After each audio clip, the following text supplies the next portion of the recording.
네, 제가 먼저 읽고 또 우리 성도님들 번갈아가서 교독한 후에 마지막 절은 합독하도록 하겠습니다. 제가 먼저 22절부터 읽도록 하겠습니다. 유대인은 표적을 구하고 헬라인은 지혜를 찾으나 우리는 십자가에 못 박힌 그리스도를 전하니 유대인에게는 거리끼는 것이요 이방인에게는 미련한 것이로되 오직 부르심을 받은 자들에게는 유대인이나 헬라인이나 그리스도는 하나님의 능력이요 하나님의 지혜니라. 하나님의 어리석음이 사람보다 지혜롭고 하나님의 약하심이 사람보다 강하니라. 형제들아 너희를 부르심을 보라. 육체를 따라 지혜로운 자가 많지 아니하며 능한 자가 많지 아니하며 문벌 좋은 자가 많지 아니하도다. 그러나 하나님께서 세상에 미련한 것들을 택하사 지혜 있는 자들을 부끄럽게 하려 하시고 세상에 약한 것들을 택하사 강한 것들을 부끄럽게 하려 하시며 하나님께서 세상에 천한 것들과 멸시받는 것들과 없는 것들을 택하사 있는 것들을 폐하려 하시나니 이는 아무 육체도 하나님 앞에서 자랑하지 못하게 하려 하심이라. 너희는 하나님으로부터 나서 그리스도 예수 안에 있고 예수는 하나님으로부터 나와서 우리에게 지혜와 의로움과 거룩함과 구원함이 되셨으니 함께 읽겠습니다. 기록된 바 자랑하는 자는 주 안에서 자랑하라 함과 같게 하려 함이라. 아멘. 네, 우리 시간 다시 한 번 더 십자가를 자랑하는 수협에 오신 성도님들 주님의 이름으로 환영하고 축복합니다. 네, 우리 먼저 분위기도 좀 풀 겸 우리가 십자가를 자랑하기에 앞서 제 과거를 잠깐 자랑을 하려고 합니다. 네, 그래서 여러분들 혹시 나는 과거에 이런 경험을 했는데 이게 남들에게 자랑할 만하다 이런 어떤 에피소드 같은 거 있으신가요? 네, 제가 한번 해보겠습니다. 우리 혹시 사진 한번 보여줄 수 있을까요? 네, 제가 20대 때 2번의 여행을 크게 갔었는데요. 여행 갔다 온 게 큰 자랑일까 싶겠지만 보시다시피 조금 스펙타클한 여행이었습니다. 여기 성도님들이 보시는 것처럼 오토바이를 타고 있는 이 청년이 바로 12년 전에 저였습니다. 제가 20살이 간 넘었을 때 조금 더 넓은 세계를 경험하고 싶어서 그때 마침 교회에 친한 형이 있었는데 그 형과 이제 오토바이를 타고 히말라야 산맥을 넘어보자 이렇게 계획을 세웠습니다. 대략 한 달 정도 걸렸고요. 한 3,000km 정도 거리를 그 당시에 여행했는데요. 특히 제가 이제 저희 어머니한테는 교회 형이랑 배낭여행 간다 라고 속이고 이 여행을 다녀왔었습니다. 상당히 속 썩이는 아들이었죠. 그 당시에 제 마음에는 뭔가 남들이 해보지 못했던 모험, 도전 이런 거를 좀 해보고 싶어서 일단 떠났습니다. 사실 지금은 돈 주고 하라고 해도 저는 못할 것 같아요. 아마 몇몇 분들은 이걸 보면서 왜 저런 위험한 짓을 하지? 이렇게 생각을 하실 수 있는데요. 저한테는 사실은 이 오토바이를 타고 히말라야 산맥을 넘었던 경험이 나름 더 넓은 세상을 경험하려고 했던 저만의 어떤 방식으로 세상을 경험하고자 했던 자랑거리였습니다. 또 하나 더 있습니다. 한 번만 더 넘겨주세요. 두 번째는 뭐냐면요. 제가 군대에서 제대한 직후에 떠났던 한국 청소년 오지탐사대 여행이 있습니다. 그 당시에 제가 수색대를 졸업을 해가지고 몸에 막 힘이 넘치고 뭔가 열정이 가득했어요. 그래서 이 넘치는 힘을 주체할 수 없으니 뭐라도 해야겠다라고 생각을 하고 있었는데 마침 지나가다가 이제 그 코오롱에서 주최하는 이 한국 청소년 오지탐사대라는 프로젝트가 있더라고요. 그래서 제가 또 지원을 했는데 운 좋게 뽑혔습니다. 그래서 이때도 사실은 히말라야를 다녀왔는데요. 앞에랑은 조금 다르게 이번에는 정말로 산악을 경험하는 듯한 컨셉으로 했습니다. 그래서 그 당시에 청년 10명을 뽑았어요. 한 번만 더 넘겨주세요. 청년 10명을 뽑고 전문 산악인 한 명이 그 팀의 대장으로 이제 우리들을 인도했습니다. 그래서 아무도 가보지 못했던 어떤 미등정산을 정복하는 게 저희의 목표였어요. 이 당시에 제가 아마 올라갔던 산 높이가 대략 5,700m 정도 됩니다. 잘 와닿지 않으시죠? 한라산이 참고로 1,950m고요. 백두산이 2,750m 정도 되니까 그 당시에 저 나름대로 꽤 높은 산을 정복했던 겁니다. 네. 제가 보여드린 이 두 가지 경험들은 사실 제가 20대 때 겪은 조금 특별한 경험이면서 나름대로 제 자랑거리들입니다. 왜냐하면 다른 사람들은 사실 겪어보지 못했을 거다라고 생각하는 어떤 저만의 소중한 추억이기 때문입니다. 그런데 사실 또 돌이켜보면은 이것들은 온전히 제 힘으로 해낸 게 아니에요. 네. 왜냐하면 맨 처음에 제가 보여드렸던 오토바이 여행 같은 경우에는요, 사실 그 교회 친한 그 형이 주도적으로 모든 여행 계획을 다 짰고요. 여행에 필요한 준비물들도 그 형이 다 준비했어요. 저는 그냥 옆에서 좋겠다 좋겠다 이러고 마음만 앞섰고 뭔가 열정만 넘쳤습니다.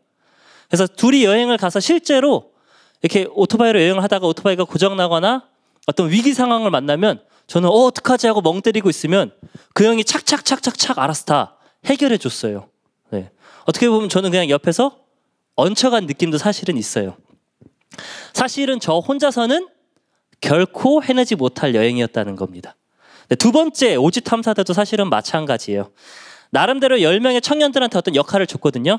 너는 통역을 해, 너는 음식을 준비해, 너는 짐들을 맡아, 이런 거를 다 맡아서 했는데 사실은 이 10명을 통솔하는 전문 산악인이었던 그 대장님이 만약에 없었다면은 이 여행을 완주는커녕 시도조차 못했을 겁니다. 네. 어떻게 보면은 사실은 제 힘으로 온전히 해낸 게 아니라 그분들 덕분에 이 과정들을 경험할 수 있었던 거예요. 네. 그러니까 다시 제가 돌이켜 보면요, 이 여행들은 저한테 사실 어떤 자랑거리일 뿐 아니라 감사거리입니다. 네. 그럴 만한 능력이 없었던, 그럴 만한 자격이 안 됐던 제가 새로운 세계를 경험할 수 있도록 해준 고마우신 분들이고 어떤 좋은 시간이었으니까요. 오늘 우리가 나눌 십자가의 사건 역시 우리의 자랑거리인 동시에 우리의 감사거리입니다. 네, 왜냐하면 그럴 만한 자격이 없고 능력이 없는 우리가 이 십자가를 통해서 새로운 생명을, 하나님 나라를, 그리고 하나님의 능력과 지혜를 마음껏 누리며 살아갈 수 있게 되었으니까요. 네, 그러면 도대체 이 십자가가 우리에게 어떤 방식으로 이러한 구원을 주는지에 대해서 한번 나눠보려고 합니다. 네, 근데 죄송한데 제 자랑을 한 번만 더 해보겠습니다. 좀 교만하죠? 네, 이해해 주세요. 네, 이번에는 제가 과거에 겪었던 어떤 경험들이 아니라 지금 제가 갖고 있는 능력을 조금 자랑해 보려고 합니다. 네, 제가 우리 성도님들에게 자랑하고 싶은 두 가지 능력이 있습니다. 첫 번째는 제가 헬라어를 조금 할 줄 압니다. 네. 네, 신학생 시절부터 시작해서 신대원까지 나름 고전어 중에 이 헬라어가 관심이 있어서 좀 공부를 했고요. 또 운 좋게 신대원에서는 3년 동안 그 헬라어 수업 조교를 할 수가 있게 됐습니다. 그래서 저한테는 남들보다는 그래도 조금 내가 성경 원어를 읽을 줄 안다, 이런 자랑거리가 있고요. 또 하나의 자랑거리는 뭐냐면 축구 실력입니다, 제가. 네. 요즘에는 사실 자주 안 해서 좀 많이 녹슬었는데 한때 제 별명이 뭐였냐면 연희동 이메시였습니다. 네. 보시다시피 신장이 조금 작잖아요. 네, 요리조리 이제 수비수들 사이를 빠져나가서 막 골을 넣고 그랬습니다. 네. 헬라어와 축구가 저한테 있어서 나름의 어떤 자랑거리예요. 그런데 사실 제가 이 자리에서 성도님들 앞에 있으니까 너그럽게 봐줄 줄 알고 자랑하는 거지, 실제로 그 두 가지 다 그 분야의 전문가들 앞에 서면 세 발의 피입니다. 네, 아무것도 아니에요. 네, 뭐 신학교 교수님이 옆에 있고 또 축구 선수 옆에 있으면은 그냥 아무런 말도 안 하고 입 꾹 닫고 그냥 조용히 있습니다. 네, 왜냐하면 솔직히 제 헬라어 실력과 축구 실력이 누구에게나 자랑할 만한 그런 놀라운 실력은 아니라는 거를 저 스스로도 잘 알고 있기 때문이에요. 네, 마치 우물한 개구리가 바다 앞에 딱 서게 되면 어떻게 돼요? 할 말을 잃어버리겠죠. 네. 그것처럼 제가 조금 더 잘한다고 생각했던 능력들이 더 큰 세계로 가면 엄청 미약하고 보잘것없는 거구나 라는 거를 제가 깨닫기 때문입니다. 네. 사실 우리가 살면서 내세우는 여러 가지 자랑거리들이 대부분 이와 같아요. 네. 우리는 다른 사람들과 비교해서 생기는 약간의 우월한 것들, 이런 것들을 우리들의 자랑거리로 삼습니다. 제가 축구 실력이 우리 중등부 친구들이랑 같이 있을 때는 자랑거리입니다. 근데 K리그로 가면은 웃음거리가 되겠죠. 만약에 제가 월드컵에 나가게 되면 아마 조롱거리나 비난거리가 될 겁니다. 네. 다시 말해서 우리들의 어떤 세상적인 자랑거리들은 다른 사람과의 비교 속에서 더 뛰어날 때, 내가 속한 무리들 가운데 조금 더 특출날 때, 그럴 때 우리가 내세우는 거예요. 그런데 그리스도의 십자가는 다릅니다. 네. 그리스도의 십자가는 결코 변하지 않는 완전한 가치를 갖고 있어요. 상황에 따라서 높아지거나 낮아지거나 하는 불완전한 가치가 아닙니다. 어떤 상황에서도 변하지 않는 절대적이며 부족함이 전혀 없는 우리의 자랑거리입니다. 네, 그렇기에 바울 사도 역시 이 자랑할 것이 주 예수 그리스도의 십자가밖에 없다라고 고백을 했습니다. 우리 옆에 이 말씀도 나와 있는 것처럼 갈라디아서 6장 14절 말씀을 한번 보면요. 네, 갈라디아서 6장 14절 말씀. 그러나 내게는 우리 주 예수 그리스도의 십자가 외에 결코 자랑할 것이 없으니. 네. 그리고 더 나아가서 바울 사도는 어떻게 고백을 했냐면요. 이 십자가의 가치 앞에서 세상의 모든 것들이 다 부질없게 된다라고 고백을 했습니다. 빌립보서 3장 7절에서 8절 말씀 보면요.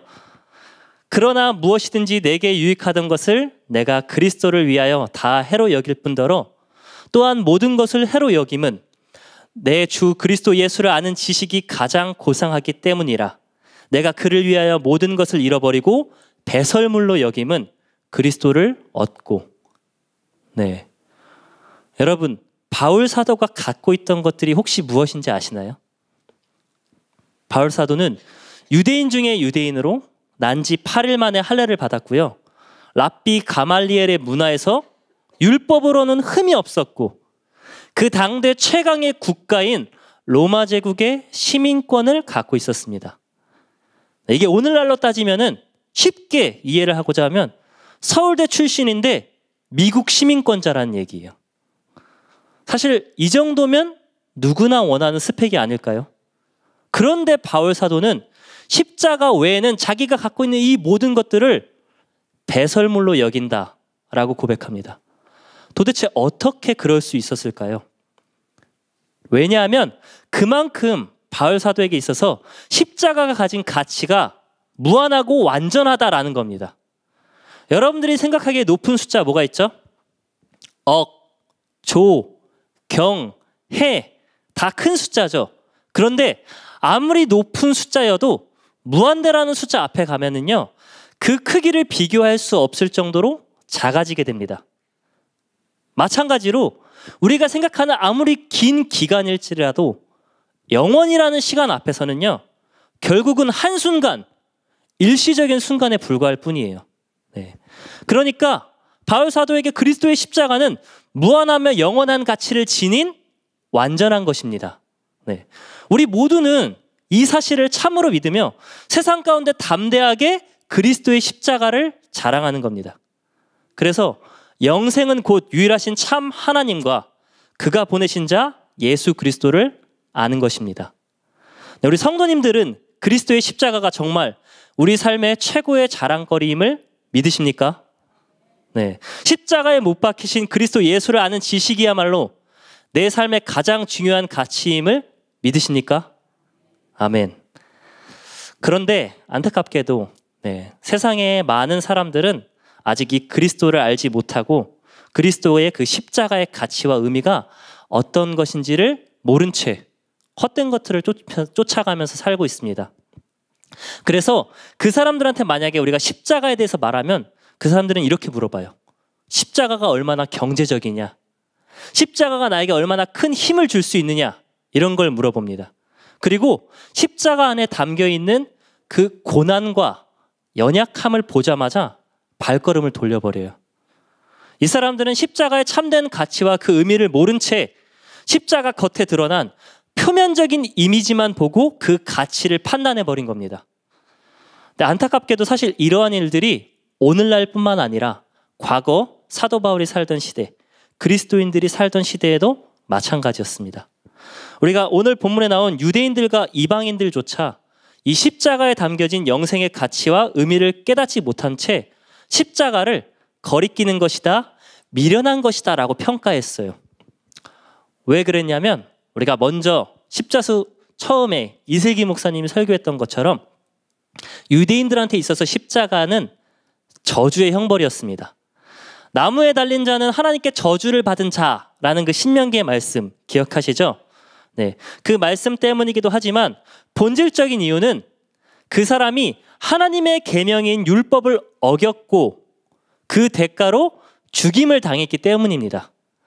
십자가는 율법을 불순종한 사람이 받는 처벌이면서 또 한편으론 율법을 다 지키지 못한 무능력함을 나타내는 어떤 표징이었습니다. 마찬가지로 이방인들에게 십자가는 미련한 것이었어요. 왜냐하면 이 당시 이방인들은 주로 그리스 철학의 영향을 많이 받은 사람들인데요. 이 그리스 철학은 플라톤이라는 철학자의 영향을 받아서 되게 이원론의 사상을 따릅니다. 이 이원론이 뭐냐면 세상을 두 가지로 나누는데요. 정신의 영역과 물질의 영역으로 나눕니다.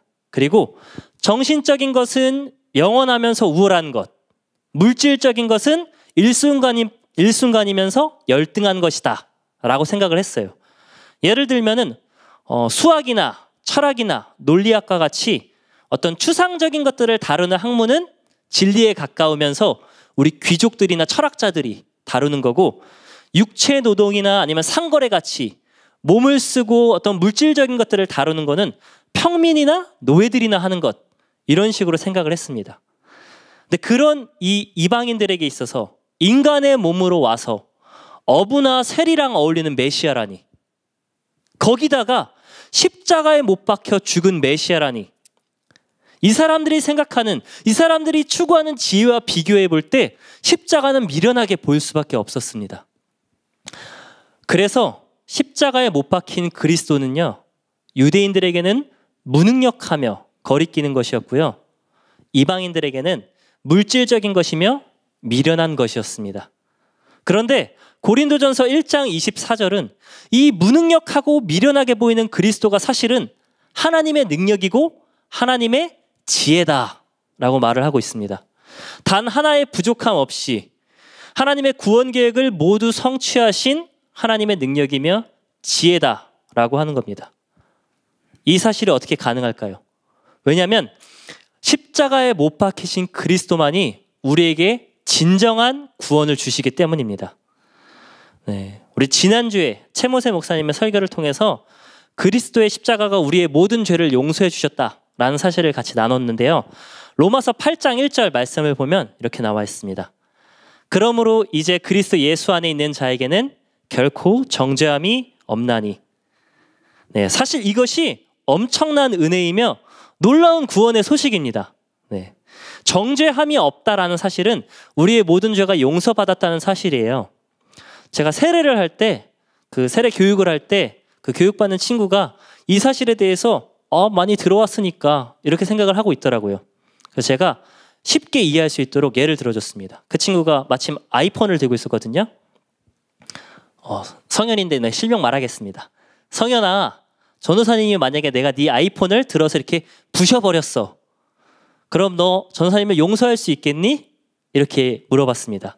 근데 그 친구가 갑자기 물론 용서할 수 있죠 라고 말을 하더라고요. 그 순간 감동받았어요. 근데 뒤에 갑자기 나오더라고요. 아이폰 새로 사주신다면요. 네, 이렇게 말을 하더라고요. 네, 우리가 용서를 구한다고 해서 사실은 모두 용서를 받는 게 아니에요. 네, 우리가 회개한다고 해서 사실은 용서받는 게 아닙니다. 죄의 대가, 죄값을 치러야 됩니다. 네, 이 친구도 그걸 요구한 거예요. 사실은 과거 이스라엘 백성이 하나님께 속죄를 받는 방법은요, 물론 첫 번째로는 하나님께 마음을 돌이켜서 회개해야 됐습니다. 그리고 나서 죄값으로서 피를 쏟아야 됐습니다. 단순히 잘못했다고 말하고 용서를 구한다고 다 용서받는 게 아니었어요. 그래서 히브리서 9장 22절 말씀을 보면 율법을 따라 거의 모든 물건이 피로써 정결하게 되나니 피 흘림이 없은즉 사함이 없느니라. 자신이 저지른 죄에 대해서 마음으로 회개하는 건 당연한 것이고 그 죄값을 치르기 위해서는 피 흘림이 필요했습니다. 죄에 대한 책임, 대가가 필요하다는 거예요. 그런데 문제는 죄에 대한 대가로 피 흘림이 필요하다면은 이 세상에 누가 살아남을 수 있겠어요? 우리는 모두 죄인인데요. 그래서 하나님께서는 그 사람을 대체할 짐승을 잡아서 그 짐승의 피로 죄사함을 얻을 수 있는 죄사를 허용해 주셨습니다. 그런데 오늘날 우리는 하나님께 죄를 용서받기 위해서 짐승을 잡고 있나요? 교회가 막 피바다가 되고 있나요? 아니죠. 왜냐하면 그리스도께서 그분의 피로 영원한 속죄를 성취하셨기 때문입니다. 히브리서 9장 12절 말씀 보면요. 염소와 송아지의 피로 하지 아니하고 오직 자기의 피로 영원한 속죄를 이루사 단번에 성소에 들어가셨느니라. 아멘. 이 속죄는 과거 이스라엘 백성들이 하나님 앞에 드렸던 어떤 짐승 제사와는 질적으로 차원이 다른 제사입니다. 일시적인 짐승 제사가 아니라 그리스도의 보혈이 우리의 모든 죄를 영원히 단번에 치르신 거예요. 이제 우리는 그 그리스도를 믿음으로 그분 앞에 우리의 죄를 고백하고 참회하면서 나아가게 됩니다. 그러면 우리는 그리스도의 보혈로 정결하게 되는 겁니다. 이것이 바로 십자가를 통한 대속이에요. 요한일서 1장 9절 만일 우리가 우리 죄를 자백하면 그는 미쁘시고 의로우사 우리 죄를 사하시며 우리를 모든 불의에서 깨끗하게 하실 것이요. 이처럼 그리스도의 십자가는 우리 죄를 속죄하는데 전혀 부족함이 없습니다. 완전합니다. 이게 그리스도의 십자가가 부족함이 없다는 의미예요. 그런데 더 놀라운 사실은 그리스도의 십자가가 가진 완전함은 여기서 끝나는 게 아니에요. 우리가 십자가를 돌아볼 때 늘 대속, 속죄 이러한 것들을 주로 생각하게 되는데 십자가는 단지 죄를 용서하는 것만으로 사실은 끝나지 않습니다. 왜냐하면 하나님께서 우리들에게 원하는 게 너희 더 이상 죄 짓지 말고 살아라. 여기서 그치는 게 아니기 때문입니다. 제가 어릴 적에 어머니가 저한테 돈을 주면서 자주 심부름을 시키셨어요. 어느 날은 어머니가 저녁 식사를 준비하는데 두부가 필요했습니다. 그래서 저는 그 1,000원을 받은 다음에 이제 두부를 사려고 앞에 가게로 이제 심부름을 갔습니다. 1,000원짜리로 이제 들고 근처 가게로 갔는데 그 당시에 가게를 가려면 문방구를 지나가야 되는데 문방구 앞에 뽑기랑 여러 가지 막 오락기들이 있는 거예요. 쭈그려 앉아서 이렇게 할 수 있는 겁니다. 제가 그 당시 좀 영특해가지고 1,000원짜리로 이제 계산을 돌렸습니다. 두부를 사면 한 200원 정도 남을 거야. 그러니까 미리 땡겨 쓰는 셈 치고 동전으로 바꿔서 게임 먼저 해야겠다. 그리고 오락실 그 문방구 앞에 이제 오락기에 앉아서 쪼그려서 게임을 하는데 저는 분명히 딱 200원만 쓰려고 했거든요. 이미 아시는군요. 근데 정신을 차리고 보니까 동전이 없는 거예요. 이게 무슨 일이지? 큰일 났다. 오늘 저녁은 내가 밥이 아니라 욕을 먹겠구나. 이 생각을 하고 있었는데 그때 마침 저쪽에서 어머니가 오고 계신 겁니다. 심부름을 바로 앞에 있는 가게에 심부름을 보낸 애가 안 오니까 기다리다 못해 본인이 직접 찾으러 가신 거예요. 이거 현장에서 걸렸으니까 빼도 박도 못하고 그냥 바로 자수했습니다. 어머니 죄송합니다. 제가 다른 곳에 이 돈을 다 써버렸습니다. 이제 어머니한테 잔뜩 혼날 각오를 하고 있었어요. 근데 그날따라 어머니께서 부드럽게 저에게 화를 내지 않으시고 그냥 용서해 주셨습니다. 제 잘못을 없었던 셈 쳐주시는 거예요. 여러분 이게 바로 속죄입니다. 그런데 여기서 이야기가 끝나면 안 되겠죠. 그리고 나서 뭘 해야 되죠? 두부를 사서 저녁을 완성해야 되잖아요. 그래서 제가 가져갔던 돈은 엄한 곳에 제가 다 써버렸으니까 어머니가 또 본인이 들고 오신 돈으로 두부를 샀습니다. 그리고 저녁 식사를 완성해서 저에게 그거를 대접해 주셨어요. 이게 구원입니다.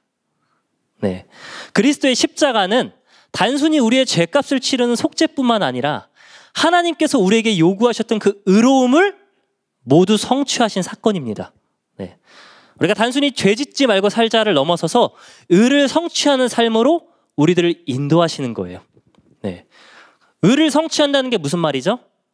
하나님께서 우리에게 주신 율법을 우리가 다 행하는 겁니다. 그럼 율법을 행하는 건 뭘까요? 율법의 규칙들을 우리가 단순히 표면적으로 준수하는 것을 넘어서서 율법이 갖고 있는 그 본질, 하나님 사랑과 이웃 사랑을 실천하는 겁니다. 바리새인들과 유대 종교 지도자들은 이 율법의 본질을 잊어버린 채 율법의 형식을 지키는 데만 급급했습니다.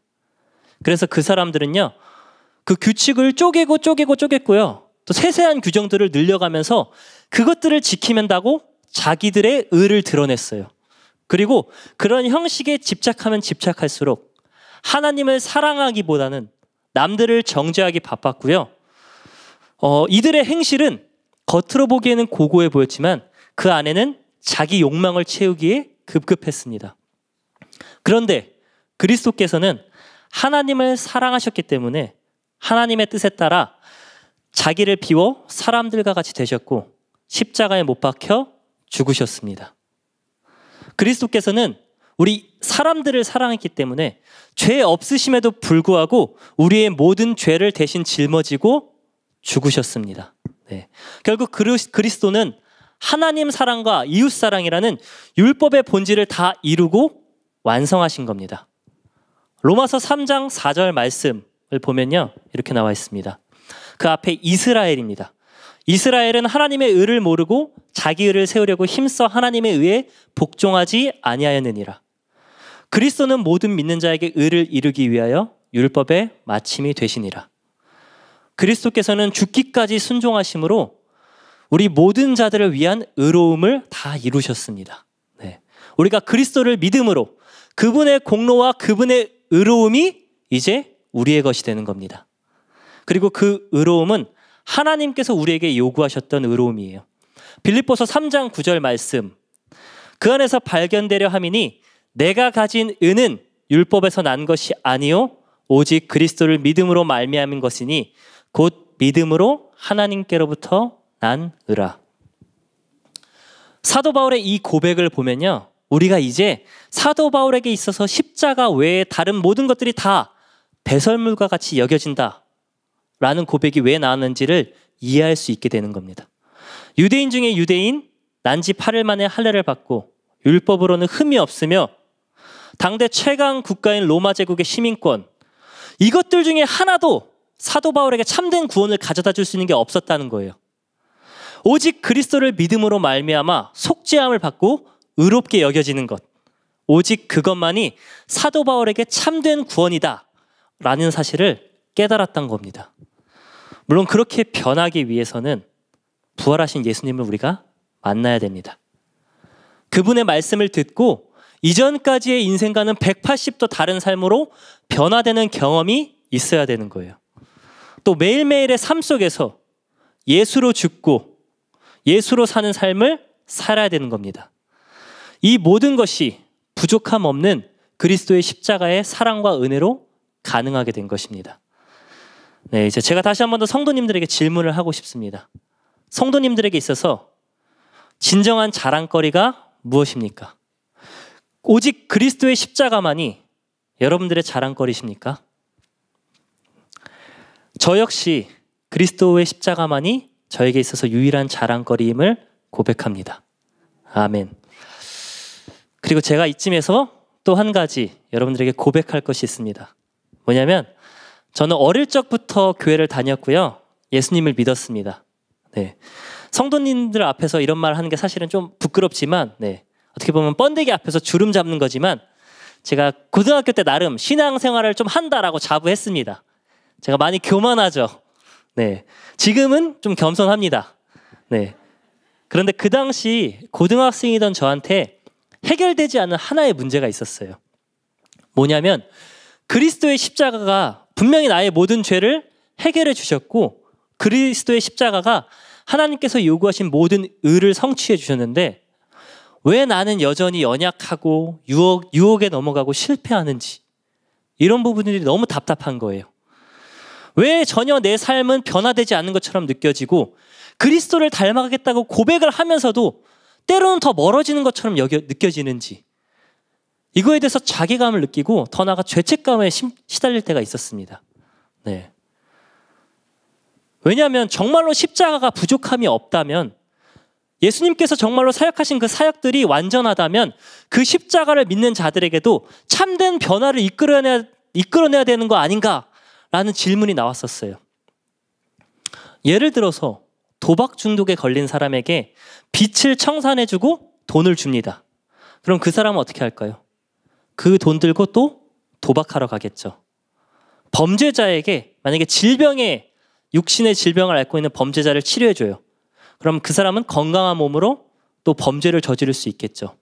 그러니까 그리스도의 십자가가 정말로 완전하려면 그 그리스도의 십자가를 믿는 자들이 자신들의 죄악된 성향으로부터 벗어나서 정말로 의를 행하기를 기뻐하고 그리스도를 닮아가기를 기뻐하는 그런 삶으로 변화되어야 하는 거 아닌가라는 질문이 있었습니다. 네. 혹시 성도님들도 저처럼 이런 고민을 해보신 적이 있으신가요? 네, 저만 한 건 아니겠죠? 네. 그런데 놀랍게도 이에 대한 대답을 제가 말씀을 읽으면서, 말씀을 묵상하면서 찾게 되었습니다. 우리가 흔히 은혜라는 표현을 많이 쓰잖아요. 네, 이 은혜가 헬라어로 카리스입니다. 제가 헬라어 조교입니다. 네. 네. 근데 이 카리스라는 헬라어가 자주 쓰이는 뜻이 하나 더 있습니다. 뭐냐면 선물이라고 쓰입니다. 네, 카리스라는 단어가 영어로 그레이스, 은혜라는 뜻으로도 쓰이지만 기프트라는 어떤 선물이라는 뜻으로 쓰이기도 합니다. 그래서 복음은 어떻게 보면 하나님께서 베푸신 은혜이면서 또 한편으로 하나님께서 우리에게 주신 선물이기도 합니다. 네, 그래서 우리가 하나님께서 우리에게 주신 이 복음을 선물이라는 용어로 만약에 이해한다면 그 가치가 어마어마하게 높은 선물이겠죠. 네, 세상 다른 것들과도 비교조차 할 수 없는 귀하디 귀한 선물입니다. 근데 중요한 거는 이 선물을 받고 나면 즐거워하고 거기서 끝나는 어떤 소유물의 개념이 아니에요. 네, 이 선물이 정말로 귀한 이유는 뭐냐면요, 선물을 받은 사람의 삶을 변화시키는 놀라운 능력과 창조적인 생명력을 갖고 있는 선물이다라는 사실입니다. 도대체 어떤 종류의 선물이 그 가치만 큰 것이 아니라 그것을 받은 사람의 삶을 변화시킬 수 있을까요? 바로 성령입니다. 네. 그리스도의 십자가는 단순히 과거에 있었던 어떤 역사적인 사실로만 끝나는 것이 아니라 오늘날 우리에게 보내주실 보혜사 성령을 약속하신 사건입니다. 우리 사도행전 2장 38절 말씀을 보면요, 베드로가 이르되 너희가 회개하여 각각 예수 그리스도의 이름으로 세례를 받고 죄사함을 받으라. 그리하면 성령의 선물을 받으리니. 네. 그리스도의 십자가 사건 이후에 십자가에 못 박히고 부활하신 그리스도를 주로 믿는 모든 자들은 그 삶 가운데 성령을 이제 선물로 받게 되는 겁니다. 성령님이 그 안에 내주하는 삶을 살아가게 되는 겁니다. 이 성령이 바로 하나님의 능력이며 하나님의 지혜입니다. 우리는 이 성령을 통해서 그동안 우리의 힘으로 할 수 없었던 일들을 하게 되고 우리의 지혜로 알 수 없었던 하나님의 섭리들을 깨닫게 되는 겁니다. 성령을 알지 못하는 유대인들, 그 삶에 성령이 내주하지 않았던 사람들은 십자가가 무능한 것이라고 말했어요. 그런데 이제 우리는 알고 있습니다. 우리는 십자가를 믿음으로 우리에게 주어진 이 성령을 통해서 우리가 할 수 없었던 놀라운 일들을 하나님의 능력을 의지하며 해낼 수 있게 됐다라는 사실을 말이죠. 그래서 유대인들은 율법을 숭배했으나 지키지 못했습니다. 근데 우리는 성령을 의지하여 나의 욕심과 나의 정욕을 이겨낼 수 있게 됐고 자기 희생과 섬김의 삶을 살 수 있게 되는 겁니다. 세상이 할 수 없었던 일들을 하나님의 능력을 통해서 할 수 있게 되는 겁니다. 마찬가지로 성령을 알지 못했던 이방인들은 십자가가 미련한 것이라고 했죠. 그런데 이제 우리는 알고 있습니다. 그리스도께서 연약한 인간의 몸으로 오셔서 이 땅 위에서 십자가에 매달려 죽으신 것은 미련한 게 아니에요. 우리를 사랑한 겁니다. 그리고 그 놀라운 사랑의 경험을 통해서 우리 역시 그러한 사랑의 삶을 살 수 있도록 우리가 도저히 우리의 힘으로 사랑할 수 없는 원수조차도 사랑할 수 있도록 우리들을 변화시키는 하나님의 지혜입니다. 세상이 도저히 알 수 없는 하나님의 지혜, 하나님의 사랑인 거죠. 이제 성령을 선물로 받은 우리들은 이전과는 다른 새로운 삶을 살아갈 수 있게 되는 겁니다. 하나님의 능력과 지혜를 경험하는 삶을 살 수 있게 되는 거예요. 고린도후서 5장 17절 말씀 이렇게 말하고 있습니다. 그런즉 누구든지 그리스도 안에 있으면 새로운 피조물이라. 이전 것은 지나갔으니 보라 새 것이 되었도다. 아멘. 네, 오늘 본문인 고린도전서 1장 30절도 이렇게 말하고 있습니다. 너희는 하나님으로부터 나서 그리스도 예수 안에 있고 예수는 하나님으로부터 나와서 우리에게 지혜와 의로움과 거룩함과 구원함이 되셨으니. 그리스도의 지혜와 의로움과 거룩함과 구원함이 이제 우리의 것이 되었습니다. 그리스도의 십자가 구원과 복음은 단지 과거에 있었던 자랑거리에서 그치는 것이 아니라 오늘날 너희들의 능력이 되어서 너희는 그 능력으로 힘입어서 살게 될 것이다 라고 말씀하시는 겁니다. 네, 이것이 하나의 부족함조차 없는 완전하신 그리스도의 십자가입니다. 네, 그야말로 1도 부족함이 없는 십자가이심을 우리 성도님들 믿으십니까? 네. 마지막으로 제가 제 얘기를 간단하게 하고 말씀을 마무리하려고 합니다. 제가 중고등학생 때만 되더라도 아버지랑 사실은 잘 대화를 안 하고 지냈습니다. 어릴 적에 아버지에 대한 어떤 안 좋은 감정들 쌓인 것들도 있었고요. 여러 가지로 저 나름대로 바빠서 그랬지만 무엇보다도 가장 큰 이유는요, 제가 갖고 있는 꿈 때문이었어요. 네, 저는 그 당시에 목회자가 되길 원했습니다. 근데 아이러니하게도 아버님은 교회조차 다니지 않으셨어요. 아니, 오히려 저랑 이제 어머니랑 저 형이 교회 다니는 사실조차 되게 싫어하셨습니다. 네. 왜냐하면 아버지가 교회를 싫어하신 이유가 있어요. 사실은 그 당시에 그 아버지의 아버지였던 친할아버지가 예전에 이단에 빠지셔가지고 집안이 휘청거린 적이 있었습니다. 그래서 아버지는 어릴 적에 그 경험 때문에 어떤 교회 그리고 종교를 갖는 거를 혐오하셨고요. 또 아버지 스스로가 본인이 내가 나만 잘하면 되지라는 이런 성향을 갖고 계셨어요. 아버지가 얼마나 독하신 분이냐면요, 남들에게 절대 피해를 주지 않고 자기도 남들에게 어떤 은혜를 입지 않겠다라는 어떤 그런 확고한 신념을 갖고 계신 분이었습니다. 그래서 특히 그게 어떤 일을 통해서 드러나냐면 아버지께서 사실은 이제 아버지께서 예전에 이제 암으로 돌아가셨거든요. 근데 그 돌아가시기 직전에 저랑 형이랑 어머니 가족들을 다 불러서요, 자기가 이제 재산을 다 정리했습니다. 뭐냐면 아버지만 알고 있었던 어떤 빚진 것들 아니면 아버지가 어떤 신세진 것들을 다 싹 정리를 하셔서 이렇게 통장으로 해서 이거는 누구한테 줘야 되고 이거는 누구한테 줘야 되고 이건 누구한테 줘야 된다. 이런 식으로 본인 사후에도 아무런 잡음이 생기지 않게 깔끔하게 본인 뒷정리를 다 하신 거예요.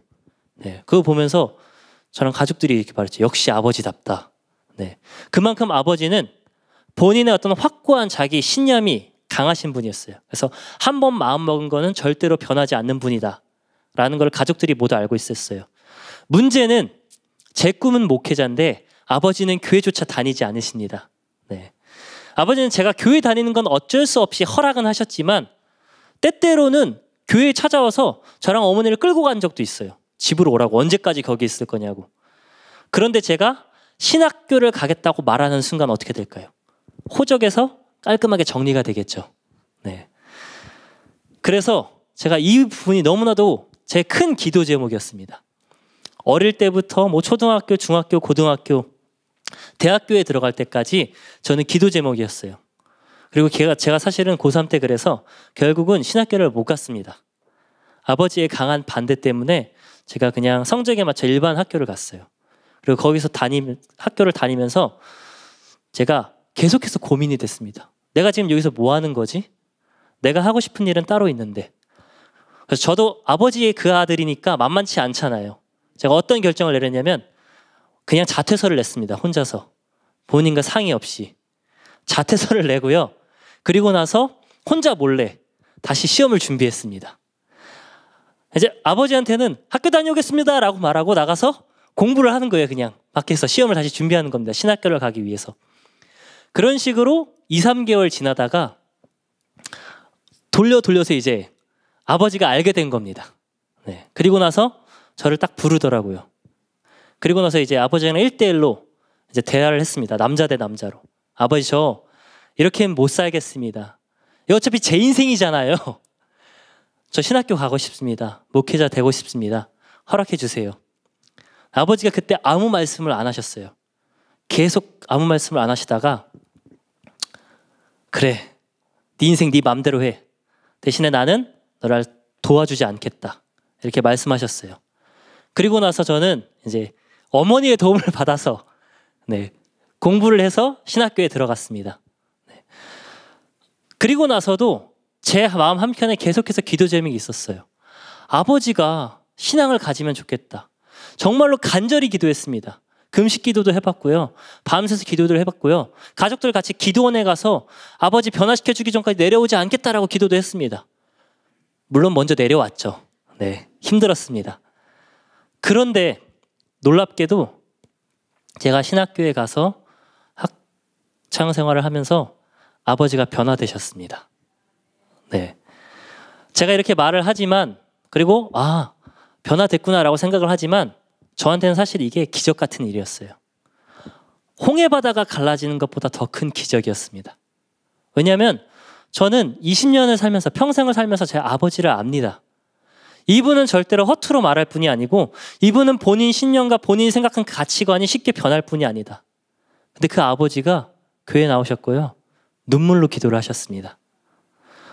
사람이 변한다는 거 불가능할 거라고 생각했어요. 저는 내심. 말로는 하나님께서 우리를 변화시켜 주실 거라고 믿는다고 말은 했지만 아버지만큼은 변하지 않을 거라고 생각했습니다. 심지어 제가 눈물로 기도하면서도 아버지가 정말 변할까? 회의감이 들었어요. 근데 그 아버지께서 변하셨습니다. 눈물로 기도를 하셨어요. 제가 그 일을 경험한 이후로는 저는 믿고 있습니다. 사람은 변합니다. 부활하신 예수 그리스도를 만난 사람은 그 십자가의 능력을 힘입어 변화됩니다. 지금 제가 가르치고 있는 우리 중등부 친구들 말 안 듣고 뺀질뺀질 거리지만 저는 믿습니다. 이 친구들이 그리스도 안에서 더욱더 장성한 어떤 믿음의 분량으로 자라나서 변화될 것이라는 사실을 믿고 있습니다. 왜냐? 그리스도의 십자가는 그만한 능력을 갖고 있거든요. 우리 성도님들도 그 그리스도의 십자가를 통하여서 정말로 하나의 부족함 없으신 우리의 모든 죄를 사하시고 우리의 모든 의로움을 성취하시고 우리조차 변화시킬 수 있는 그 그리스도의 십자가를 통하여서 온전히 그 십자가를 자랑하며 드러내는 삶을 사시길 시간 함께 축원합니다. 우리 시간 함께 찬양하길 원하는데